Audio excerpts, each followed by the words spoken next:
போச்சு அடுத்த ஃபயர் பட சர்ச்சை. ரச்சிதாவை இழுத்து வச்சு கலாய்க்கிற நெட்டிசன்கள். சின்னத்திரை மூலமா பிரபலமாகி மக்கள் கிட்ட நீங்காத அன்பு பெற்ற சில சீரியல் நடிகர்கள் சினிமாவுல என்ட்ரி கொடுத்து இப்போ நல்ல வரவேற்பு பெற்றுட்டு வராங்க. அதுல நடிகர் சிவகார்த்திகேயன் டெலிவிஷன்ல பல துறைகள்ல பணியாற்றி வந்து பிறகு மெரினா திரைப்படத்தின் மூலமா வெள்ளித்திரையில அறிமுகமாகி இப்போ முன்னணி ஹீரோக்கள் பட்டியல்ல இருக்கிறாரு. இவரை போலவே நடிகர் சந்தானம், கவின் மற்றும் பல நடிகர்கள் இருக்கிறாங்க. மேலும் நடிகைகள் பக்கம் பார்த்தாலும் தனியார் தொலைக்காட்சியில பிரபலமா ஒளிபரப்பாக்கப்பட்ட தெய்வ திருமகள் அப்படிங்கிற சீரியல் மூலமா பிரபலம் இப்போ நடிகையா வலம் வந்து கொண்டிருக்கிறாங்க வாணி போஜன். இவங்களோட வரிசையிலேயே இப்போ பல சின்னத்திரை நடிகர்கள் சினிமா பக்கம் எட்டி பார்க்க ஆரம்பிச்சிருக்கிறாங்க. அந்த வகையில பிரபல தனியார் தொலைக்காட்சியில சூப்பர் ஹிட்டா ஓடிக்கிட்டு இருந்த சரவணன் மீனாட்சி தொடர்ல நடிச்சு பிரபலமான ரச்சிதா மகாலட்சுமி இப்போ வெள்ளித்திரை பக்கம் திரும்பி இருக்கிறாங்க அப்படிங்கிறது எல்லாருக்குமே தெரிஞ்சிருக்கும். முன்னதா சரவணன் மீனாட்சி தொடருக்கு அப்புறமா அவங்க நடிச்ச பெரும்பாலான சீரியல் அந்த அளவுக்கு வரவேற்பு பெறாம இருந்துட்டு வந்துச்சு. அதே சமயத்துல ரச்சிதா தன்னோட காதல் கணவரோட பிரிஞ்ச செய்தியும் பரபரப்பா வெளியாச்சு. அவங்க ரெண்டு பேரும் எதுக்காக பிரிஞ்சாங்க அப்படிங்கிறது இப்ப வரைக்கும் தெரியாமையே தான் இருக்குது. தனியார் தொலைக்காட்சியில பிரபலமா வருடம் ஒளிபரப்பாக்கப்படுற பிக் பாஸ் நிகழ்ச்சியில முதல்ல கலந்துக்கிட்டாங்க ரச்சிதா.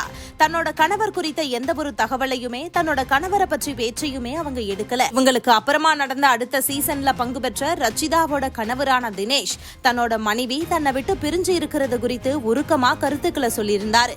மேலும் தினேஷோட அம்மாவும் ரச்சிதா எதுக்காக தினேஷை விட்டு பிரிஞ்சாங்க அப்படின்னு தெரியல, இருந்தாலுமே ரச்சிதா எங்களோட மகளாவே பாக்குறோம், மறுபடியும் அவங்க எங்க கிட்ட திரும்பி வரணும் அப்படின்னு கண்ணீர் மல்க கோரிக்கை விடுத்த செய்திகளும் வெளியாச்சு. இருப்பினுமே ரச்சிதா மீண்டும் தினேஷ் கூட இணையறது குறித்து எந்த ஒரு கருத்தையுமே வெளியிடல. மாறா திருமண வாழ்க்கையில தாம் பட்ட கஷ்டங்கள் பற்றி கருத்துக்களையும் பெண்கள் படும் துயரங்கள் பற்றிய கருத்துக்களையும் அவங்க தன்னோட இன்ஸ்டாகிராம் பக்கத்துல பதிவிட்டுட்டு வந்தாங்க. இது அவங்களோட ரசிகர்கள் கிட்டேயே அதிர்ச்சியை ஏற்படுத்துச்சு.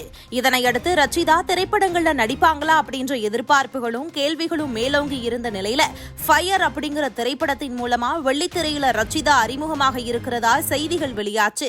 மேலும் நேற்றைய தினம் ரச்சிதாவோட பிறந்த நாள் கொண்டாடப்பட்டுச்சு. இந்நிலையில ரச்சிதாவோட பிறந்த நாளை ஒட்டி ஃபயர் பட தயாரிப்பாளர் ஒரு சர்ப்ரைஸ் கொடுக்கணும் அப்படின்னு நினைச்சு அவங்க நடிச்ச ஃபயர் படத்தோட டீசரை வெளியிட்டாரு. அந்த டீசர்ல இதுவரைக்கும் குடும்ப குத்துவிளக்கா புடவையில நடிச்சிட்டு வந்த ரச்சிதாவை முற்றிலுமே வேறு விதமா மாற்றி கவர்ச்சிகரமா இந்த படத்துல காட்டி இருக்கிறாங்க.